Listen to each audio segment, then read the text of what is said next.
Ceux qui ne le sont pas déjà, soyez tous bénis. Ceux qui veulent l'être encore, on dit Amen. Alléluia. Amen. Tout le temps difficile depuis le début, on dirait, de transitionner dans la parole, parce que le Seigneur, on dirait qu'il n'a pas l'air de se bordrer, qu'on n'est pas une armée ici ce matin, mais il se manifeste, qu'on soit 2, 3, 4, 5, 6, ça n'a comme pas d'importance pour lui. Même si on n'a pas le plus beau décor, puis qu'on n'a pas de machine à fumer encore, puis de petits sambons, puis de jeux de lumière extraordinaires, on dirait que ça le dérange pas tant que ça. Pour moi, il n'y a pas grand-chose qu'on peut faire qui peut l'impressionner avec le setup qu'il y a au ciel. C'est comme si notre cœur, c'était comme suffisant pour lui. C'est comme si, peu importe les notes qui sortent de notre bouche, ça n'a pas tellement d'importance pour lui. Pas vraiment plus que quand nos enfants nous parlent ou chantent pour nous, on s'en fout de comment ça sort. Le simple fait qu'ils posent leur regard sur nous, le simple fait qu'ils viennent vers nous, le simple fait qu'ils nous tendent la main, le simple fait qu'ils nous regardent avec leurs yeux d'amour, c'est suffisant généralement pour toucher le cœur de n'importe quel parent. La Bible dit, si donc méchants comme vous l'êtes, à combien plus forte raison notre Père Céleste a ce regard-là quand il pose sur nous. Méchants comme on peut l'être. Par la grâce de Dieu, si Jésus est venu nous rencontrer, on l'est beaucoup moins maintenant qu'on l'a déjà été. Pas vous autres, je sais que vous étiez parfaits, mais mettons ceux qui sont nés pécheurs et qui ont eu besoin d'un sauveur. Depuis ce temps-là, ce Père Céleste-là, il nous aurait adoptés dans la bonne famille. Et quand on vient vers lui, peu importe dans quel état on vient vers lui, il nous voit comme un père qui accueille un enfant. Puis dans la parabole du fils prodigue qu'on a dans Luc, c'est extraordinaire de voir que dès le moment où le père a vu son fils, c'est lui qui est parti courir pour le rejoindre. Il n'a pas tenu compte de ce que le fils avait fait. Le passé, c'est le passé. Ce qui compte, c'est que tu reviens à la maison. Et puis une fois que tu es là, j'ai le pouvoir de rattraper toutes tes erreurs. C'est ce Dieu-là qu'on sert. Donc, je le bénis puis je le remercie pour sa présence parmi nous qui est fidèle jusqu'à présent. On en est à notre 6e semaine d'existence, officiellement.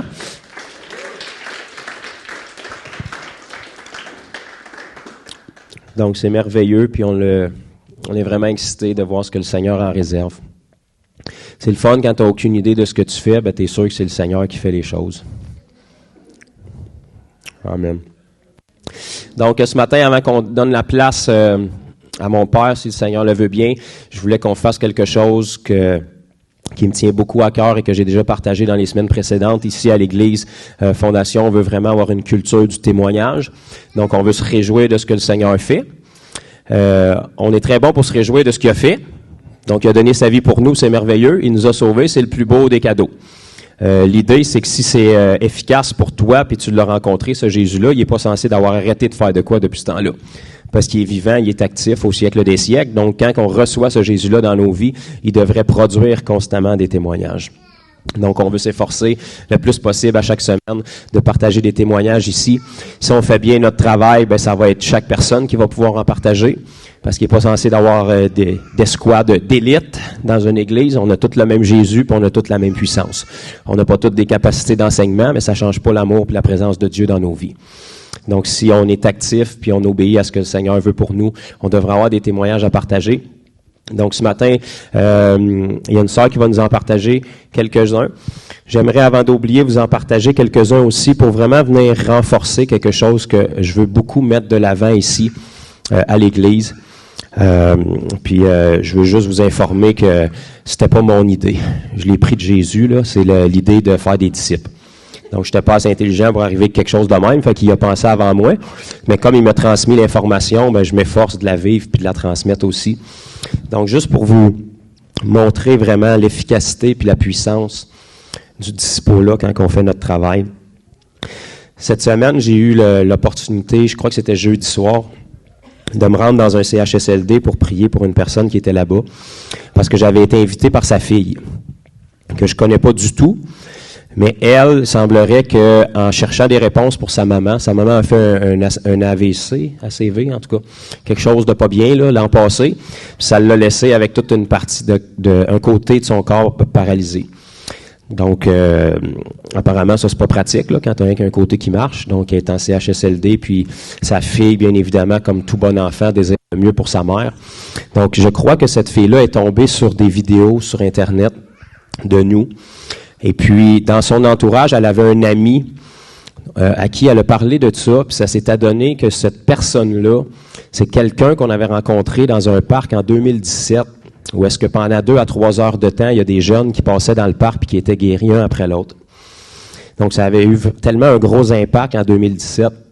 On a eu je pense, 50 000 visionnements Facebook de ces vidéos-là qu'on avait fait, et pendant près de 1 ou 2 mois de temps, il y avait tellement de gens qui nous écrivaient qu'on faisait juste indiquer où est-ce qu'on était à Granby, à quel parc, de telle heure à telle heure, et toute la journée, il y a des gens de partout qui venaient nous rencontrer dans ce parc-là.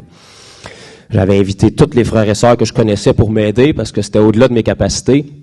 Donc ça, on a fait ça pendant presque tout l'été 2017. Et puis parmi tous ces jeunes-là qui sont passés, il y en a un qui avait été guéri, je crois que c'était au dos, qui connaissait cette femme-là. Donc, il lui a parlé de ça, et puis elle nous a contactés, puis on est allé, parce que le Seigneur a dit aller. Donc, on s'est rendu dans le CHSLD, et puis on s'est rendu dans la chambre pour prier pour la dame. La dame est en grosse douleur de morphine depuis plusieurs mois. Ils ont été obligés de lui arrêter la morphine parce qu'ils ne pouvaient pas lui en donner trop. En 2 fois qu'on a prié, ses douleurs sont toutes parties dans son lit, dans son dos, dans ses épaules. Ensuite, on a commencé à prier pour son côté paralysé. Elle a commencé à sentir des picotements puis de l'engourdissement partout dans le côté de son corps.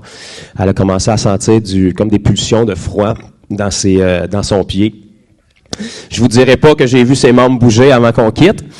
Par contre, on a prié pour elle pour ça. Elle a été vivement touchée. Puis après ça, je suis tombé sur le cas de sa fille. Parce que c'était une victime pour la grâce de Dieu, parce qu'elle était présente. Fait que je savais que le Seigneur voulait la toucher. Donc, j'ai commencé à parler avec elle. Je lui ai demandé si elle avait des besoins. Et puis, elle avait des gros problèmes de dos inconnus depuis l'âge de 15 ans.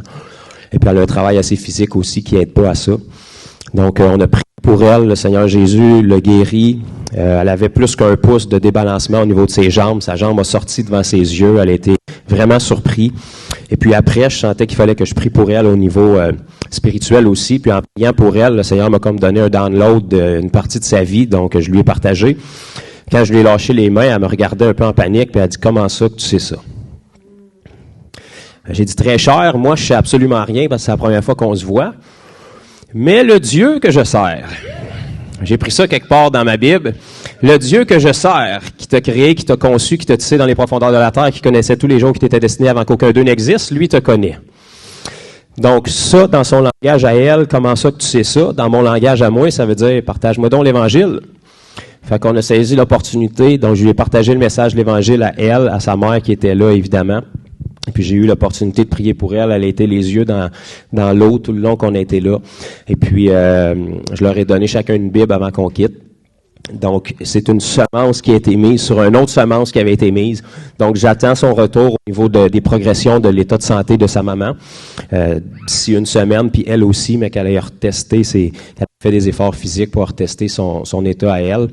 Mais ça a été vraiment bénissant de pouvoir semer dans leur vie. Et souvent, on sous-estime le pouvoir des semences. Mais parce que ça fait tellement longtemps qu'on fait ça, de plus en plus, on tombe sur des gens qui ont déjà reçu des semences dans le passé. Et c'est comme ça qu'on commence à se construire une récolte. C'est quand on met des semences qu'on met des semences. Donc, gloire à Dieu, puis je prie vraiment pour cette jeune femme-là et puis sa maman, que le Seigneur, bien évidemment, restaure pleinement leur corps. Ce qui est merveilleux, mais on s'entend qu'un corps, ça a une durée de vie d'à peu près 100-120 ans. Au-delà de ça, ce que le Seigneur veut, c'est vraiment rejoindre leur cœur puis changer leur éternité. Et puis ça n'a pas de valeur. Donc, merci Dieu pour ce qu'il a fait. Et puis, je pourrais en raconter plein d'autres. Là. Je vais laisser du temps un petit peu à ma sœur. Je suis allé au garage au début de la semaine passée aussi.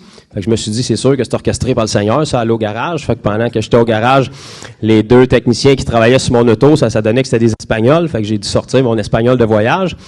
Et puis, je leur ai parlé. Puis, il y en a un des 2 qui avait des besoins, qui était blessé depuis 8 ans. J'ai prié pour lui, le Seigneur Dieu l'a guéri. Donc, c'est agréable de voir une expression de surprise en espagnol. Il essayait de convaincre l'autre qui était guéri puis qui avait plus mal. Donc, mon espagnol étant limité, je leur ai donné juste ce que je pouvais. Et puis, je mets ça entre les mains du Seigneur par après. Mais il y a une église espagnole qui se rassemble ici dans le même bâtiment. Donc, je les ai informés de ça. On va voir ce que le Seigneur va faire, puis je leur ai remis des contacts aussi. Donc, à n'importe quel moment que vous êtes, il faut comprendre que quand on est un ambassadeur de Christ, on n'est pas en visite puis en touriste nulle part. On est envoyé puis appointé. Sois conscient quand tu t'en vas faire ton épicerie, c'est pas vraiment ton épicerie que tu t'en vas faire. Tu es mandaté dans une épicerie pour répandre le royaume de Dieu. Tes achats, c'est juste un front, mais en réalité, il y a un autre plan qui est derrière. Donc, quand on a cette mentalité-là, on reste aiguillé puis éveillé à ce que le Seigneur veut pour nous. Je vais inviter notre sœur Isabelle, si elle veut nous partager quelques témoignages de sa semaine. Peut-être pas tout, parce que quand on a des bons disciples, ça finira plus les témoignages. Merci. Super.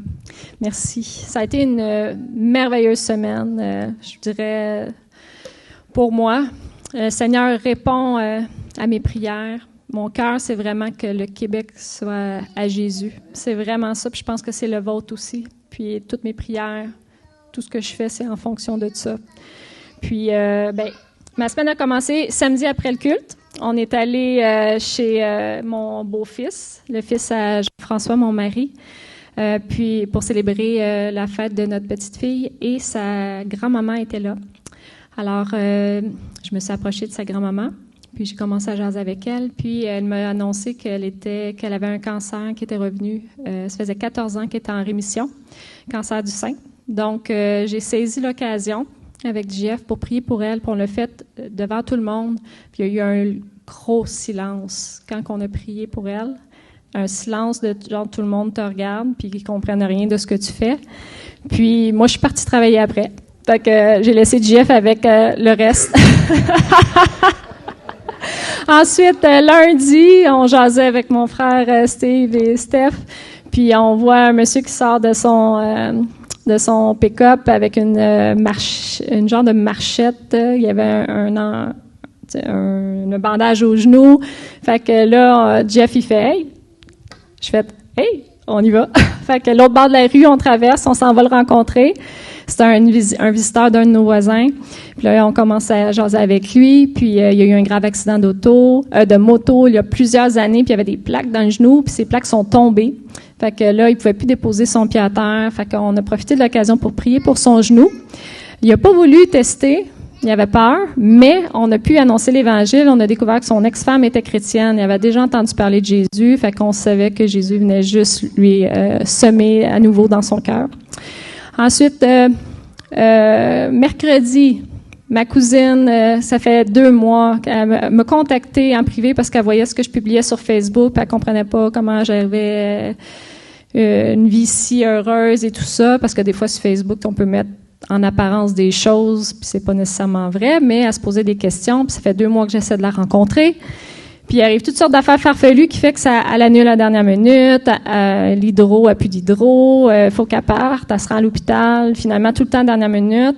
Puis mercredi, elle m'écrit « Je suis disponible là, veux-tu prendre un café avec moi? » Fait que là, je m'en allais manger avec ma fille, puis là, je regarde ma fille, puis je dis ça dérange-tu si on se reprend? » Parce qu'on le fait toutes les semaines.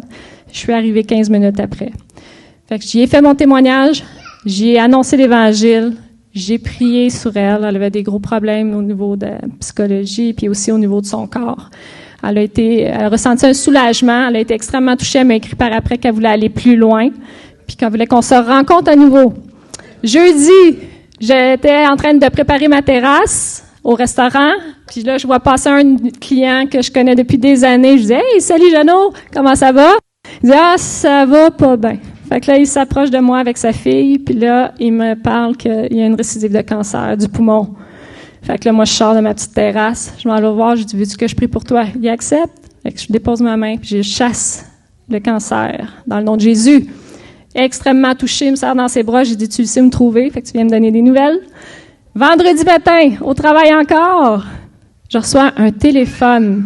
Je reçois un téléphone d'un couple qu'on a évangélisé au parc avec Julie et Sarah quand on a fait notre sortie d'évangélisation, là, 3 semaines environ, à qui j'avais donné ma petite carte, puis j'avais dit, tu sais, si tu veux entendre plus parler de Jésus, ben appelle-moi, puis on va t'accompagner. Fait qu'il m'a appelé, puis il m'a dit, je veux entendre parler plus de Jésus. Fait qu'on prend un rendez-vous, puis on va aller le rencontrer. Fait que c'est ça ma semaine d'évangélisation. Fait que gloire à Dieu pour qu'est-ce qu'il fait.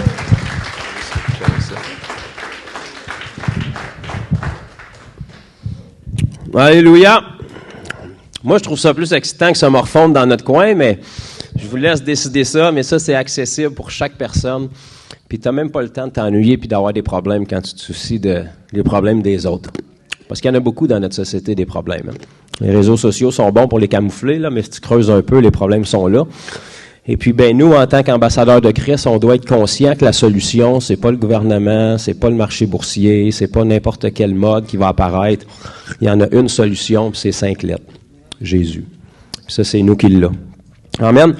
Donc, sans plus tarder, je voudrais accueillir le patriarche, l'ancien des temps, un des plus vieux évangélistes du Québec, sinon le plus vieux.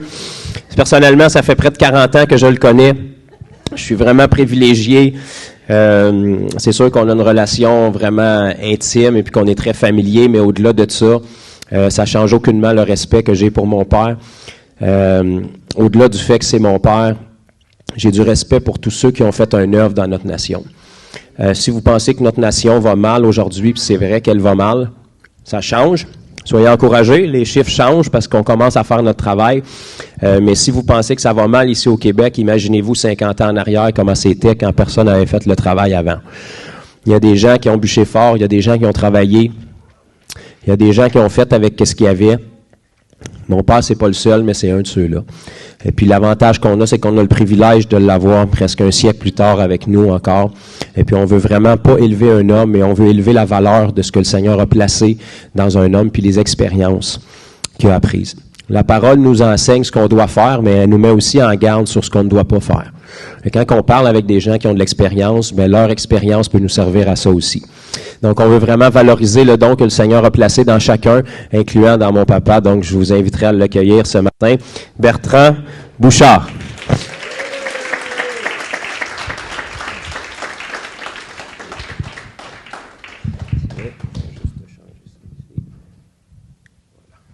Merci, mon fils. C'est mon fils bien-aimé, hein?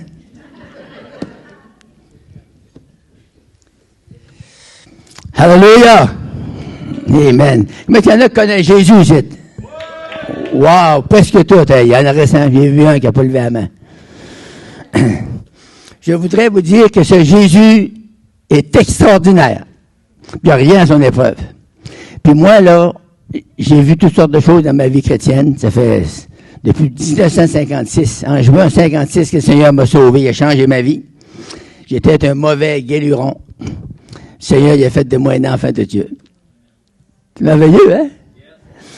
Ce matin, le problème que vous avez, il n'est pas assez gros pour Jésus.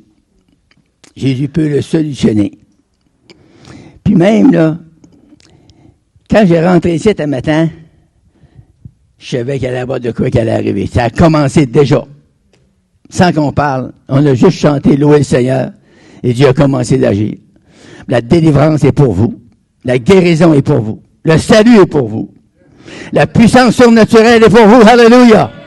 Oh, les dégâts. Oh, mais ça, la parole de Dieu, c'est tellement profond.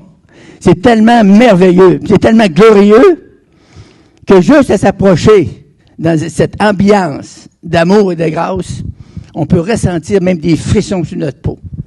Mais ça, c'est la présence de Dieu qui est au milieu de nous. Hey, es-tu assez fort, mon micro? Mais ça, il faut que je crique dedans. C'est correct? Bon, OK, merci. Alléluia. Ce matin, je vais vous parler sur un sujet que je connais depuis 1956. J'ai jamais prêché là-dessus. Je l'ai mentionné souvent en prêchant, mais j'ai jamais prêché là-dessus. Mais quand Jonathan m'a demandé pour prêcher, j'ai dit, Seigneur, c'est quoi qu'il faut prêcher? Je suis Jonathan. C'est dur de prêcher un bon message ici. Hein? Ils ont toujours été dépassés, nos messages, parce que là, Jonathan. Mais, le Seigneur m'a levé le matin et il m'a dit, tu prêches là-dessus. Je vais vous parler sur les eaux vives. Tranquille?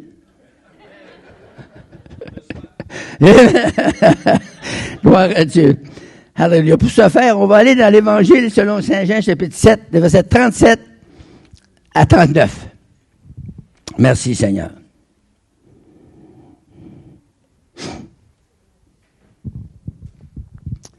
Seigneur, on te remercie dans le nom précieux de Jésus. Ton amour, ta grâce infinie envers nous. On reconnaît que sans toi, on ne peut rien faire. Tu es le seul, tu es l'auteur de la vie que tu nous as donnée. Merci pour ta puissance. Merci pour ton onction qui remplit nos cœurs ce matin. Merci pour le feu de Dieu qui nous enveloppe nos corps. Alléluia. Ce matin, nous voulons voir des signes, des prodiges et divers miracles qui doivent se manifester à cause de la puissance qu'il y a dans le nom de Jésus-Christ de Nazareth. Alléluia. Je relâche la puissance surnaturelle. Je relâche le feu de Dieu, le surnaturel, la manifestation de Dieu à travers les saints de Dieu, à travers la puissance. Merci Seigneur. On s'attend à toi pour des grandes choses. Dans le nom de Jésus. Amen. Donc, ça dit, c'est le dernier jour, le grand jour de la fête de la Pentecôte. Jésus, se tenant debout, s'écria, si quelqu'un a soif, qu'il vienne à moi et qu'il boive. Celui qui croit en moi, des fleuves d'eau vive couleront de son sang, comme dit l'Écriture. Il disait cela de l'Esprit qui devait recevoir ceux qui croiraient en lui, car l'Esprit n'était pas encore, parce que Jésus n'avait pas encore été glorifié. Alléluia. Je vais vous expliquer quelques mots avant. J'ai pris une petite carte, j'ai écrit ça sur une petite carte. J'ai travaillé toute la nuit pour ça, pour vous. Mon sujet, c'est l'eau vive. Le fleuve d'eau vive. Dieu, il n'y a pas des petits ruisseaux pour nous, là. Il y a des fleuves d'eau vive. Savez-vous qu'un fleuve, il y a de l'eau là-dedans? Puis quand la Bible dit là, que des fleuves d'eau vive jailliront de votre sang, vous pensez à ça? Des fleuves. Un fleuve, c'est déjà beaucoup. Moi, j'ai été élevé au bord du fleuve Saint-Laurent. Puis il y a des places, là, il y a 300 pieds d'épais d'eau dans le fleuve Saint-Laurent. Puis le Seigneur, il dit que des fleuves d'eau vive vont couler de notre sang. C'est quelque chose, hein? Pensez-y.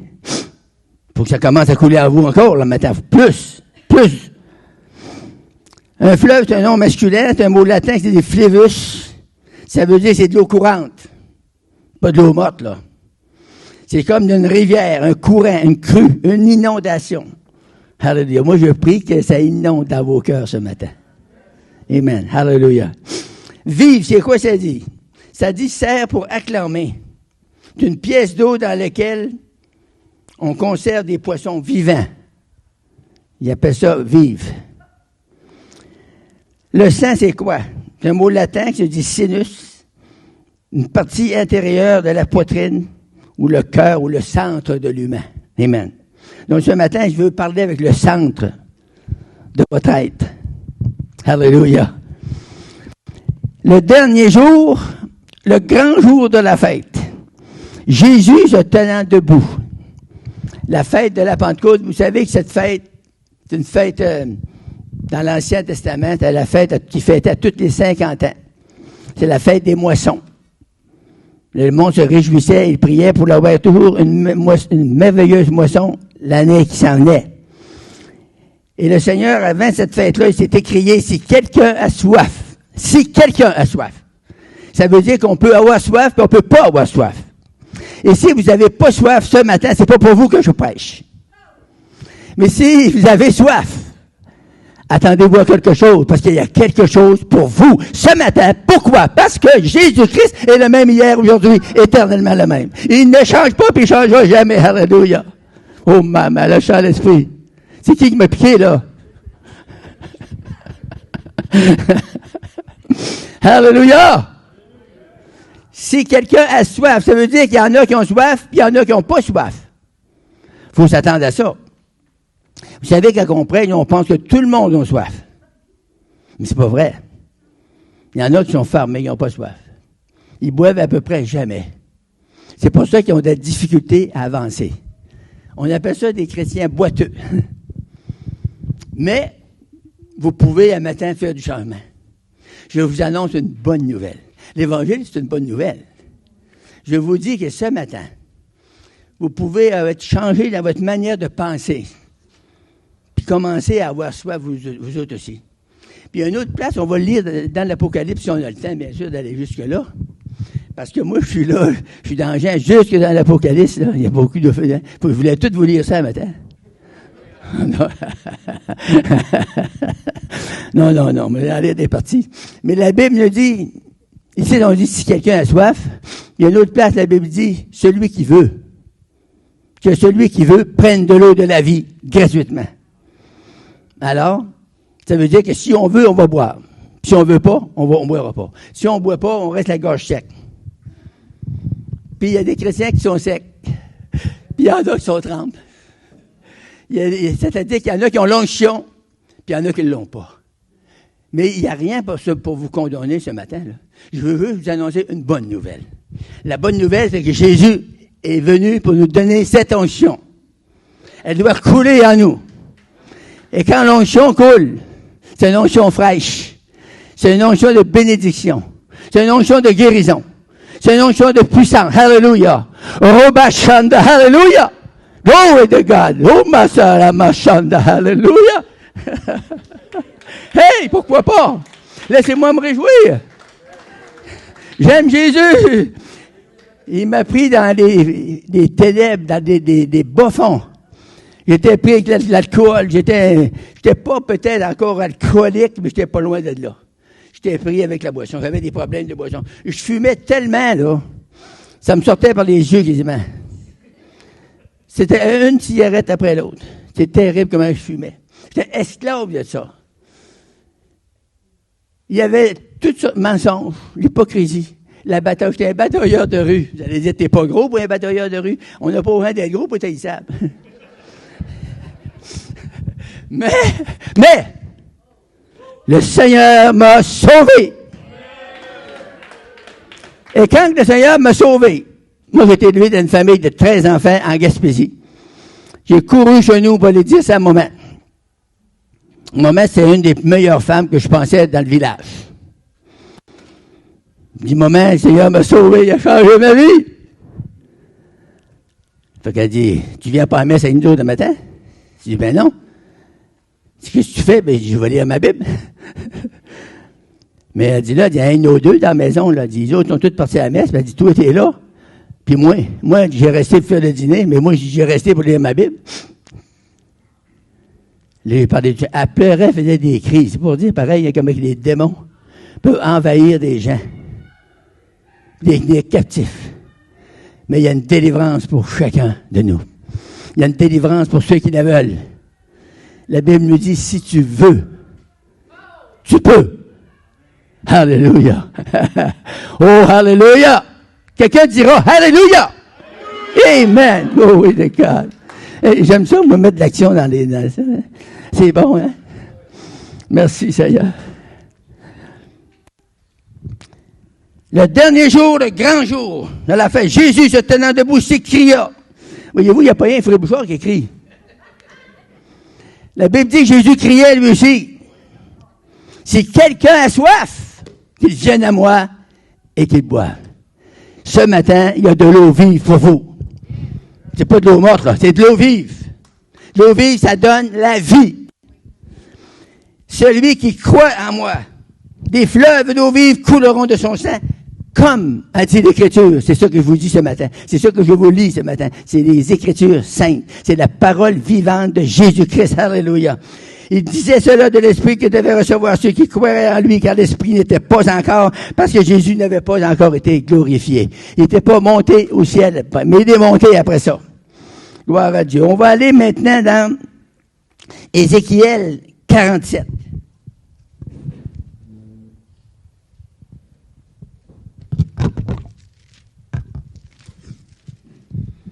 À partir du verset 1, il y a un torrent, là. On parle d'eau ce matin, on parle d'eau vive. Ici, dans l'Ancien Testament, à peu près comme 750 à 800 ans avant Jésus-Christ, la Bible nous dit qu'il y avait un torrent qui sortait du temple, le temple de Dieu. Il me ramena vers la porte de la maison, et voici de l'eau sortait sous le seuil de la maison, à l'Orient, car la face de la maison était à l'Orient. L'eau descendait du côté droit de la maison au midi de l'autel. Il me conduisit par le chemin de la porte septentrionale et il me fit faire le tour par dehors jusqu'à l'extérieur de la porte orientale. Et voici l'eau coulait. Alléluia. Avez-vous hâte que l'eau arrive jusqu'à vous? La Bible dit que ça coule, là. L'eau coule. Lorsque l'homme s'avança vers l'Orient, il avait dans la main un cordeau. Il mesura 1000 coudées. Puis il me fit traverser l'eau et j'avais de l'eau jusqu'aux chevilles. C'est-tu assez? C'est pas assez, hein? Vous ne pouvez pas nager dans l'eau jusqu'aux chevilles. Ça représente 7-8 pouces d'eau. Donc, vous ne pouvez pas nager dans ça. Mais là, il a mesuré un autre 1000 coudées. Il mesura encore la coudée qui me fit traverser l'eau. J'avais de l'eau jusqu'aux genoux. Vous ne pouvez pas nager non plus avec l'eau jusqu'aux genoux. C'est un peu plus. C'est l'expérience de chacun de nous ce matin. Il y en a qui ont l'eau aux chevilles, puis ils restent là. Je ne sais pas si vous comprenez ce que je veux dire. Il y a des chrétiens, ils donnent une petite poussée quand ils sont sauvés, là. Ils ont pogné comme une expérience. Là, ils sont contents, là. Ils disent, on est dans l'eau, là, puis ils restent là, tout le temps. Vous les rencontrez 10 ans plus tard, ils sont encore l'eau aux chevilles. Ils ne sortent pas de l'expérience. C'est toujours la même affaire. C'est bon, mais il y a mieux. Ce matin, on ne veut pas ce qui est bon, on veut ce qui est mieux. Oh oui, hallelujah. Là, il dit, il mesura encore la coudée et j'ai traversé, j'avais de l'eau jusqu'au rein. C'est pas pire. Troisième expérience. Tu marches dans l'eau, tu avances, plus il y en a épais, là, tu es rendu au rein, mais tu peux pas aller bien loin non plus avec ça. Si tu restes là, ben, il va t'en manquer pour nager. Tu comprends-tu? Il va absolument t'en manquer. Puis tu vas l'apprendre où? Tu vas l'apprendre dans le torrent. Le torrent, c'est la parole. C'est illimité. Vous pouvez, plus que vous avancez dans la parole du Seigneur, plus que vous êtes dans l'onction. Plus que vous avancez dans l'eau. Plus vous avancez profondément, plus vous êtes bénis, plus vous allez bénir les autres autour de vous. Oh! Je prêchais à Montréal une fois, au-dessus d'un hôtel. J'avais déjà prêché là, puis il m'avait dérangé parce que l'hôtel là-bas, les gars, quand il y était une trentaine, 35, 40 gars dans l'hôtel, dans le bar, puis qui buvaient, puis qui parlaient, nous autres, on était en haut. Fait que, il nous dérangeait quand que je prêchais, il nous dérangeait. Mais ce soir-là, on était à peu près 125 chrétiens. Puis le Seigneur, il m'a dit, tu vas parler là-dessus à soir. Fait que je donne une écriture que j'allais parler. J'ai pas eu le temps de prêcher. Comme que j'avance près de la tribune, la puissance de Dieu est tombée. Toute l'assemblée. 125 personnes sont mis à crier et à danser. Ça criait tout, puis ça broyait, ça dansait, ça parlait en langue, c'est tout. Moi, j'avais pas le contrôle de rien, là. J'ai perdu le contrôle. Le Seigneur, il a pris le contrôle. Il n'y a rien de mieux. Là, tout d'un coup, 2 polices qui sont arrivés. Ils ont eu des rapports. L'hôtel, ils ont fait des rapports. Là, j'étais content. Et vous m'avez dérangé la semaine passée, mais là, c'est moi. Alléluia! Fait que là, les policiers arrivent, puis ils ont dit, c'est qui est boss ici? Fait que là, ben, les gars, ils ont dit, c'est lui. Mais les policiers s'en viennent me trouver, ils ont dit, c'est vous qui est boss? Je dis, ben non. Je dis, il est le boss. Mais il était en haut, il était là. Il cherchait le boss. Mais c'était vrai que le boss était en haut. Il dit, arrête ça tout de suite. Les policiers disent, hey, monsieur, un instant là. Arrêtez-les, vous autres. Moi, je touche pas à ça. C'est Dieu qui bénit ce monde-là, là. As-tu déjà vu 125 personnes toucher, danser, crier sur la puissance de Dieu comme ça? J'ai rien fait, moi, là. J'ai même pas prêché encore. Et là, il dit, ben, moi non plus, je toucherai pas à ça. Ils ont gardé 5 minutes, ils m'ont pogné à la porte, tout ça, d'aller. Gloire à Dieu! C'est ça que le Seigneur veut faire. Alléluia. Alors, l'eau jusqu'au rein, ça commence.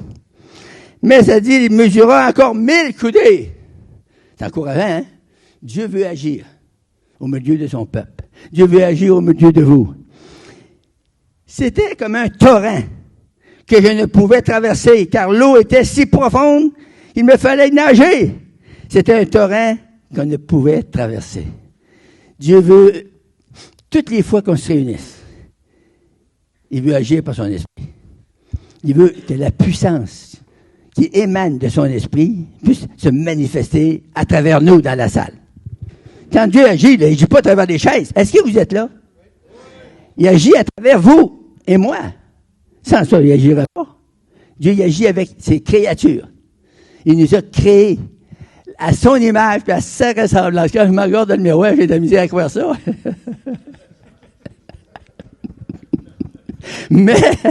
mais Dieu, il parle de la source qu'il a mis en nous. Alléluia. Le corps, c'est l'enveloppe. Mais la puissance est en dedans. Alléluia. C'est tellement bon. Moi, des fois, je suis dans mon bureau, je pars à pleurer tout seul. Tu sais, des fois, ma femme peut me demander qu'est-ce que tu as à pleurer, mon mari. Ah, j'ai pas de ta faute. C'est pas elle qui me fait pleurer. Mais quand je sens l'Esprit, je suis tellement béni de reconnaissance que le Seigneur a fait pour moi. Il m'a pris dans les ténèbres, il m'a pris dans le bas fond, il m'a transporté dans son royaume. Le royaume du Fils bien-aimé, Jésus, celui qui sauve, qui guérit, qui libère, qui baptise du Saint-Esprit et de feu. Alléluia. La Bible nous dit, au verset 8, il me dit, cette eau coulera, l'eau vive, coulera vers le district oriental, descendra dans la plaine et entrera dans la mer. Et lorsqu'elle sera jetée dans la mer, les eaux de la mer deviendront saines. La mer représente le monde. Et la Bible nous dit que les eaux qui sortent de l'autel, du temple, qui s'en vont, quand ils vont rentrer dans la mer, ça va assainir les poissons de la mer. Les poissons, c'est qui? Le Seigneur compare les humains à des poissons. Donc, tu sais, il y a le monde aujourd'hui, les chrétiens, ils ont presque tous un petit poisson sur le char. Parce que Jésus, il a dit, je vous ferai pêcheurs d'hommes. Lâchez ça, là, venez-vous avec moi, je vais vous faire pêcheurs d'hommes. Le monde, ils mettent un petit poisson sur le char. Mais je connais des gens qui ont le petit poisson, mais ils ont juste le poisson. Vous pouvez avoir plus. Amen. Vous pouvez avoir la place où c'est que le poisson vit. Vous pouvez avoir l'écluse. Vous pouvez avoir le torrent d'eau en vous. Vous pouvez avoir la puissance surnaturelle de Jésus en vous. Et ça, c'est bon. Ça, c'est bon le matin, le midi, le soir. C'est bon la nuit. C'est toujours bon. Puis quand ça va mal, là, pour que ça devienne bon, il faut que vous levez vos cœurs, vos esprits vers le Seigneur, vous criez « Jésus! Secours-nous, Seigneur! » Et la puissance de Dieu va venir sur vous. Vous allez sentir sa présence qui va vous envelopper. Alléluia. Le feu va vous envelopper. Amen. Alléluia. Et vous allez commencer à glorifier Dieu. Alléluia. Oh, moi, je suis tellement béni. Moi, les gens qui pensent que je suis un vieux fou. C'est vrai que je suis un vieux fou. Je travaillais dans le bois, dans le Grand Nord, là. Je travaillais là. 250 hommes, des camps. Des camps, 250 hommes. J'étais couché dans les lits, là, puis j'étais couché sur le dos de mon lit. Tu sais, quand t'arrives, tu connais la personne, je ne lui parlais pas beaucoup, mais le monde me regardait tout, parce que j'avais ma Bible, il disait, oh, ma Bible. Les gars, ils me regardaient, puis ils disaient. Il disait, il doit être fou, hein. Il parle pas, il lit sa Bible. Mais moi, j'avais un but, là. Ils me voyaient lire la Bible. Mais s'ils sont curieux comme moi, ils m'ont dit, qu'est-ce que t'as? C'est quoi tu lis? Fait que c'est ça qui arrivait. Les gars venaient me trouver, ils me disaient, hey, c'est quoi ton affaire, toi, là? Travailles-tu dans la police? Je disais, oui. Je suis détective privé. Ah oui? Là, je commençais à lui parler du Seigneur. J'ai essayé de la Bible que je lis. La Bible? Mais ça, tu lis ça, c'est en hébreu. Mais non, en français, il y en a une en français, moi.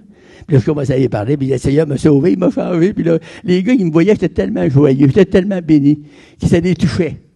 Puis là, il y en a qui m'écoutaient. Puis il y en a qui essayaient de me persécuter. Puis écoutez bien ceci. Moi, je suis pas un gars ben pour me défendre quand tu arrives un gars de 250 livres devant de moi, hein.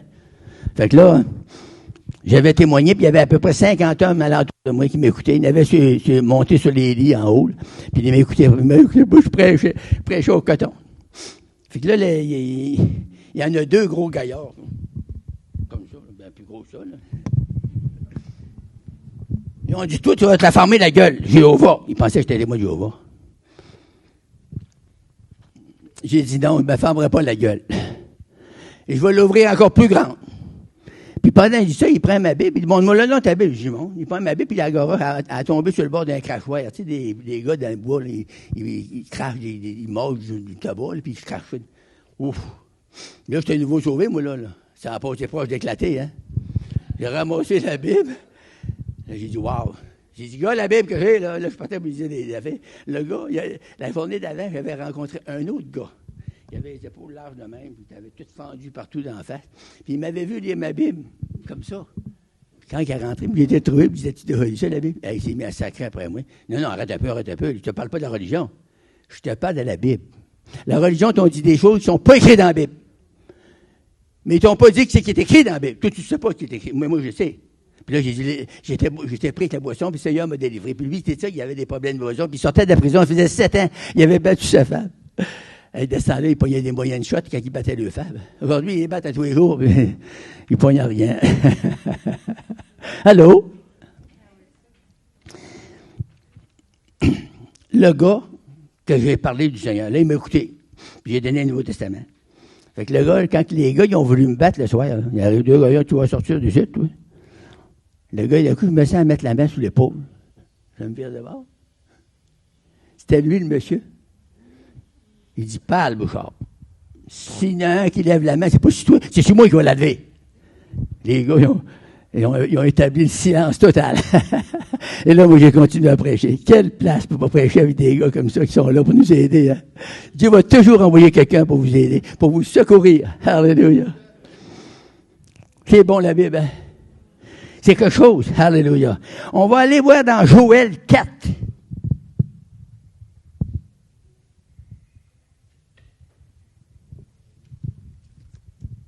4, 18. Ça dépend de la version. Il y a des versions, c'est 3, là, mais d'autres, dans ma Bible, moi, c'est 4. En ce temps-là, le mou ruissellera des montagnes, le lait coulera des collines. Il y aura de l'eau dans tous les torrents de Juda. Une source sortira aussi de la maison de l'Éternel et arrosera le vallée de Sittim. L'eau, ce matin, va sortir de la maison de l'Éternel. Moi, je trouve là, que c'est tellement une belle place qu'on a ici. Hein?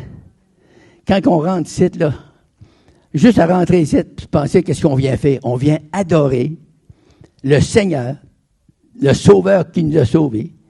On vient de l'adorer en esprit et en vérité. Puis vous avez vu ce matin une démonstration sans qu'on touche à personne. Dieu se manifeste en rentrant ici. Tenez-vous prêts. Soit que vous êtes là pour une délivrance, soit que vous êtes là pour une guérison. Si vous n'êtes pas sauvé, là, vous pouvez être sauvé. Vous pouvez sortir la même porte que vous avez rentrée, puis vous allez dire, « Hey, le Seigneur a changé ma vie. Je ne suis plus le même, je ne pense plus pareil, je ne suis plus pareil. » Alléluia. Moi, j'ai été changé du jour au lendemain, là, voyez là ou non, là. Il m'a resté à la cigarette 4 jours. J'ai crié au Seigneur 4 jours de temps. Faut-tu me délivres de ça? C'est un enfer. J'ai essayé, c'est la pire affaire. C'est pire que la drogue. J'ai prié pour des gens qui faisaient 10 ans qu'ils se droguaient. Puis en disant dans le nom de Jésus-Christ, chouf, ils ont été délivrés de la drogue. J'ai prié pour des gens des dizaines de fois qui fumaient des cigarettes mais ils n'ont jamais été délivrés. C'est la puissance qui manquait? Non. La volonté, premièrement, de la personne, ça compte gros, là. Faut vouloir. Un gars qui arrive une fois, il va vous dire le vrai nom, là, puis il n'est pas ici d'abord. Une pâte-molle. Ça vous dit quoi, une pâte-molle? Pas bien bon, là, tu sais. Fait qu'il arrive avec un paquet de cigarettes. Il dit, je veux te délivrer des cigarettes. Ah oui? Je dis, tu peux acheter ton paquet? Il avait son paquet dans sa poche. Et il dit, je me donne jusqu'à minuit. Ben, j'ai dit, dans 10 ans, là, tu vas revenir faire prier pour toi, tu ne seras pas encore délivré, toi. Ben, il fume encore, là. Ça fait 50 ans de ça qu'il dit, ça fait 40 ans. Il fume encore. Il va mourir en fumant. Il ne veut pas être délivré. La délivrance, c'est pas rien pour la cigarette. La cigarette, c'est une affaire de petite. C'est pour tout. Quand tu as besoin de délivrance, Dieu veut te délivrer. Il y en a qui disent, oui, mais Dieu veut-tu me délivrer? Mais c'est pour ça qu'il est mort. C'est pour ça qu'il est ressuscité. Pour te délivrer. Oh, Abachan. Alléluia. Alléluia. Dire, est-ce que c'est long, frère Bouchard, d'être délivré? Non. C'est long de la longueur que tu y donnes. Si tu veux vraiment, t'es de suite. Si tu veux garder encore un petit peu, ça va prendre plus de temps. Allô? Ça dépend de toi. Si tu veux, tu peux. Parce que Jésus, il est là, puis il ne change pas. Il est le même hier, aujourd'hui, et éternellement le même. Il ne changera jamais. La Bible nous dit dans Malachie, chapitre 3, verset, je pense, c'est 16, « Je suis l'Éternel, je ne change pas. » Et si Dieu dit qu'il ne change pas, ça veut dire qu'il reste le même. Alléluia. On va aller dans Zacharie 14.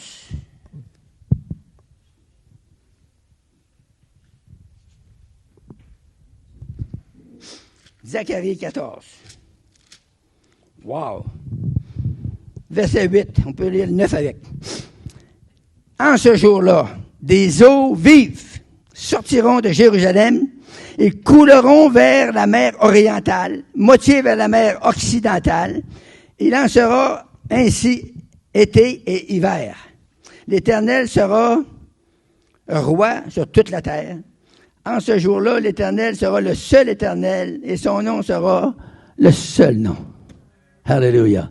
Ça, c'est le nom de Jésus. Ça, c'est dans le temps du règne de paix. Le seul Éternel, le seul roi. Jésus de Nazareth. Celui qui nous a sauvés. Celui qui nous a guéris. Moi, j'avais de l'arthrite, des rhumatismes inflammatoires. Je ne sais pas s'il y en a qui connaissent ça. Dans les années 50 que j'ai été sauvé, moi, les docteurs m'avaient dit à Clova, ça ne se guérit pas, M. Bouchard. Les rhumatismes inflammatoires, ça ne se guérit pas. On va vous donner une pilule à vie. Donc, il m'avait donné une prescription à vie. Mais je n'ai jamais été dans la pharmacie avec. T'en allé dans une église chrétienne? J'ai dit, les autres, ils m'ont dit que j'étais pris à vie. Pouvez-vous faire quelque chose? Le pasteur, il dit, rien là. Il dit, es-tu prêt? J'ai dit, oui, monsieur. Je suis prêt. Il m'a mis à main d'Alphonse, puis il a dit, au nom de Jésus-Christ, sors de cet homme. En disant ça, il y a une chaleur qui a descendu à travers moi. Puis l'arthrite, puis les rhumatismes inflammatoires ont disparu avec la puissance de Dieu. J'ai jamais ressenti ça. Oh! Est-ce que j'ai le droit de crier? Est-ce que j'ai le droit de m'exciter?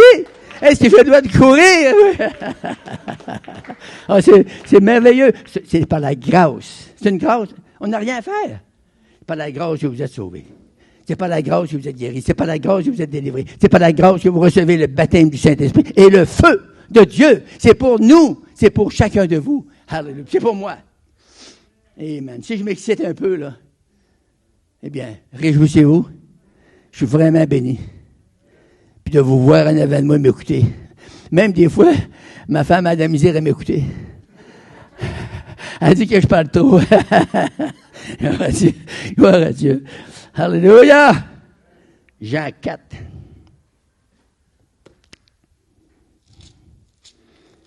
Jean 4. Verset 10. Ça avance trop dans l'heure, pas pire. Jean 4, 10. Jésus lui répondit, « Si tu connaissais le don de Dieu, et qui est celui qui te dit, « Donne-moi à boire. » Tu aurais toi-même demandé à boire et il t'aurait donné de l'eau vive. Wow! C'est la meilleure eau qui existe.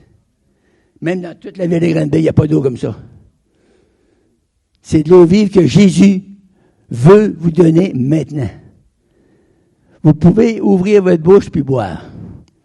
Puis ça, c'est pas littéral, là. Et quand j'étais à l'école biblique, j'ai suivi un cours en théologie. Puis il y avait un gars, là, qui sortait de l'armée, puis il était un petit peu, pas tout le monde sont comme ça, là, mais il était déséquilibré un peu, tu sais. Il était à genoux dans sa femme, puis il avait les mains en l'air de même, puis il avait la bouche ouverte, il avait une grande bouche. Il avait la bouche ouverte, puis il disait, bon père, remplis ma coupe. Fait que moi, j'ai été chercher un grand verre d'eau. Puis quand il avait la bouche bien ouverte, puis il criait, bon père, remplis ma coupe. Ah! Mais moi, j'ai vidé ça. Il est parti avec toi, Bérette.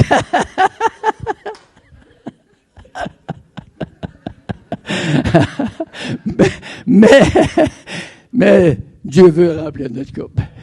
Absolument.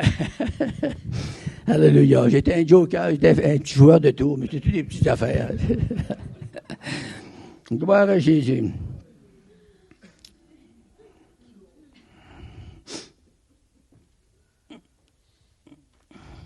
Il dit ici, es-tu plus grand que notre père Jacob, qui nous a donné ce puits qui en a bu lui-même, ainsi que ses fils et ses troupeaux?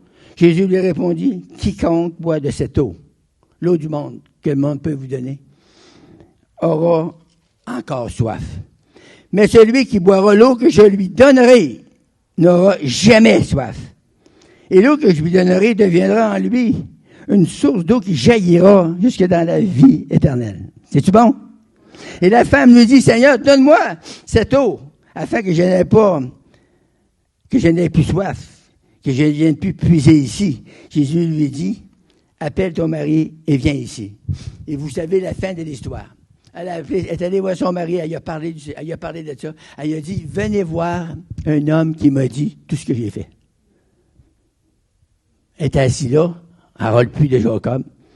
Jésus est allé puis il a dit, donne-moi à boire. Mais Jésus dit, si tu connaissais, qui t'a dit, donne-moi à boire? Il t'aurait donné de l'eau vive. Tu ne viendrais plus puiser ici. Et la femme a reconnu que Jésus, à travers Jésus, il dit, va chercher ton mari. Elle dit, je n'ai pas de mari. Il t'a bien fait de dire que tu n'as pas de mari. Ça, c'est une parole de connaissance très puissante. Il dit, tu as eu 5 maris. Wow! Elle l'avait jamais vu, puis lui non plus, il ne la connaissait pas de chair. Puis il dit, là, ton mari, tu es avec, c'est pas ton mari. Donc, tu n'as pas de mari, tu n'as jamais eu de mari. Et là, elle est allée, puis elle dit au monde, elle dit, venez voir, cet homme ne serait-ce pas le Christ? Il m'a dit tout ce que j'ai fait. Ce matin, il peut y avoir des paroles de connaissance qui vont sortir de ma bouche. Là, je ne les ai pas eues encore, je ne sais pas, là. Mais il en sort presque toujours. Qui vont dire des choses sur vous. Pas des choses pour vous scandaliser, pas des choses pour vous écraser, des choses pour vous apporter du secours. Des choses pour vous apporter de la bénédiction. Des choses pour vous exciter à chercher Dieu. Amen. À l'aimer davantage. À vous confier en lui, dans une plus grande mesure. Dieu veut qu'on se confie là, à 100% en lui. On a de la misère à faire ça, parce qu'on est des humains. Bon, on veut toujours, on dirait que notre corps, notre personnalité, on veut toujours en faire un peu, hein? On veut pas le laisser faire tout au Seigneur, on veut en faire un petit peu. Puis, tous les gens mariés, vous savez, hein, que votre femme ne pense pas que vous allez passer à travers tout seul, hein? C'est pour ça qu'elle est là pour vous aider.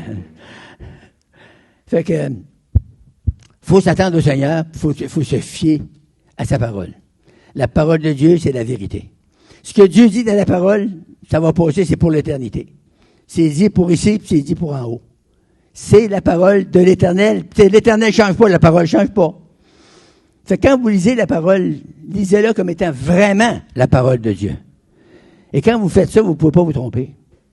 Dieu va vous rattraper quelque part.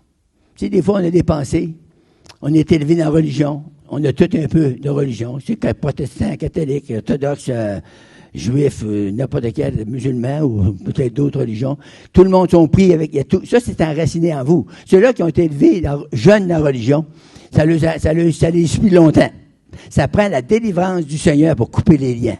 Et quand le Seigneur coupe les liens religieux, là, il n'y a plus de religion. Là. Il y a quoi? Il y a qui? Il y a Jésus. Là, quand vous criez à quelqu'un, vous êtes mal pris, vous dites « Jésus! » Plus vous allez crier à lui dans votre cœur, plus vous allez avoir la réponse vite, soudaine. Ça vient sur vous comme un fleuve d'eau vive. Jésus a dit, des fleuves d'eau vive couleront de votre sang, comme a dit l'Écriture. C'est écrit, ça va se passer. Le voulez-vous? Si oui, vous êtes un adepte pour recevoir une touche de Dieu ce matin, une grâce spéciale, une guérison, une délivrance, le baptême de feu. Tu sais, il y a des gens qui parlent en langue, ils ont parlé 2 mots en langue. Nikaya Sanda. C'est tout. Ils n'ont jamais reparlé. Il dit, j'ai remercié le Seigneur qui m'a donné son baptême du Saint-Esprit. C'est quel baptême tu as eu? La Bible dit, ils parleront des nouvelles langues. Il n'a pas dit qu'ils vont dire un mot en langue. Allô? Il dit qu'ils parleront des nouvelles langues. Il y a plusieurs langues. Moi, quand j'ai été baptisé du Saint-Esprit, des langues. J'avais reçu le feu de ce temps-là. J'avais reçu des langues. J'avais entendu juste prêcher ça. Je me suis mis à genoux au pied de mon lit. Puis j'ai dit au Seigneur, Seigneur, j'ai besoin de toi. Je suis pas capable. J'ai fait toutes sortes d'affaires pour recevoir le baptême du Saint-Esprit. Je suis pas capable de le recevoir. Si tu me touches pas toi-même, je l'ai pas. Puis je sais pas quand elle va l'avoir. Puis là, j'ai parti à pleurer. Bien pleurer. Puis quand Frère Bouchard pleure, il pleure. C'est comme quand il écrit. C'est une autre affaire. Et là, tout d'un coup, j'ai arrêté de pleurer. Puis je me suis mis à rire. Tout seul, là. Tout seul de ma chambre à 1h30 du matin. Puis là, j'ai riais, je n'étais plus capable de m'arrêter. J'ai ri des débordements de joie extraordinaires. Puis là, j'ai dit, c'est quoi, Seigneur? Puis là, ça partit en langue. Puis j'ai parlé en langue jusqu'à 5h du matin. Ça a sorti, moi, je ne sais pas comment il y a de race de langue sur la terre, mais j'en ai parlé à moyen paquet. J'en ai parlé à moyen paquet.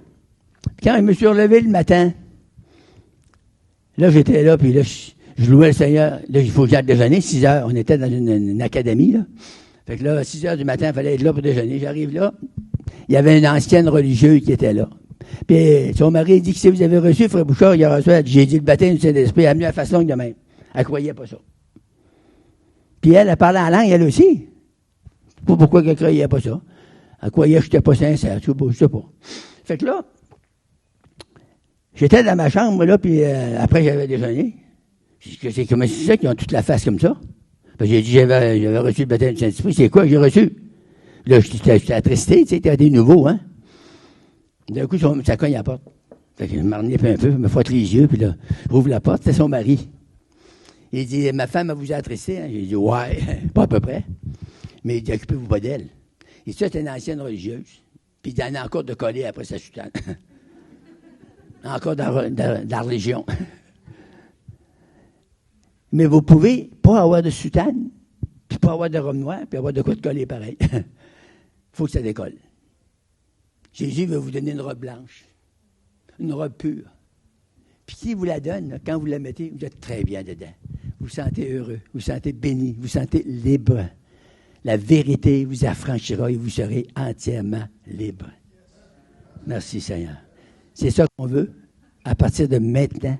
Si ça fait qu'il vous agace ce matin, dites, Frère Bouchard, je veux que tu me chasses ça ou que tu pries pour moi. Je vais prier une petite prière simple de fois. Tu as bien dire celle-là. Ça! Alléluia! Merci Seigneur. Apocalypse. Je vois avancer le temps, on s'en allait dans l'Apocalypse. Apocalypse 7, 17. Alléluia. La Bible nous dit, car l'agneau qui est au milieu du trône les paîtra et les conduira aux sources des eaux de la vie. Et Dieu essuiera toute l'âme de leurs yeux.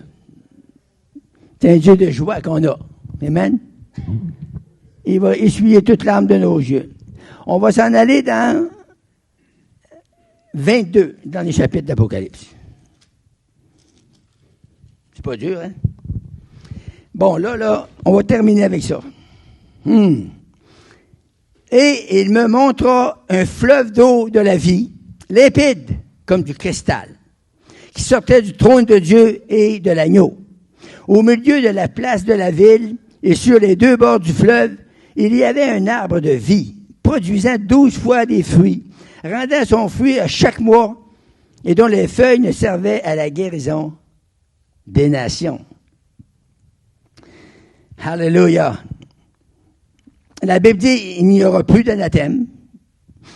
Le trône de Dieu de l'agneau sera dans la vallée, dans la ville. Ses serviteurs le serviront et verront sa face. Son nom sera sur leur front. Il n'y aura plus de nuit. Ils n'auront pas besoin ni de larmes ni de lumière, parce que le Seigneur Dieu les éclairera. Ils régneront au siècle des siècles. Et on va lire le verset 17. Wow. On va terminer avec ça. Et l'Esprit et l'épouse disent, viens. Et que celui qui entend dise, viens. Et que celui qui a soif, que celui qui a soif vienne. Et que celui qui veut prendre de l'eau de la vie gratuitement. Voyez-vous là? Celui qui entend.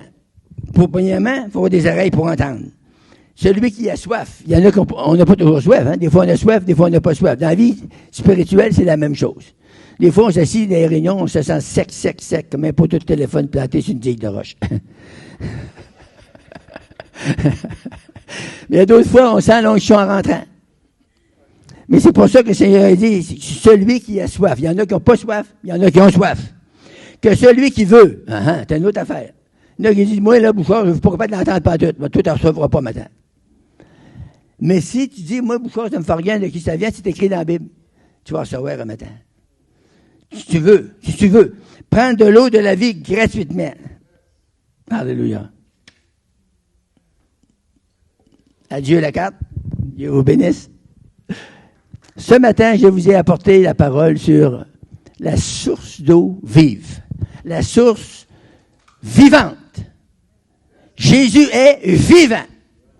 Et lorsque son Église, qui est vivante, se rassemble, il veut manifester quoi?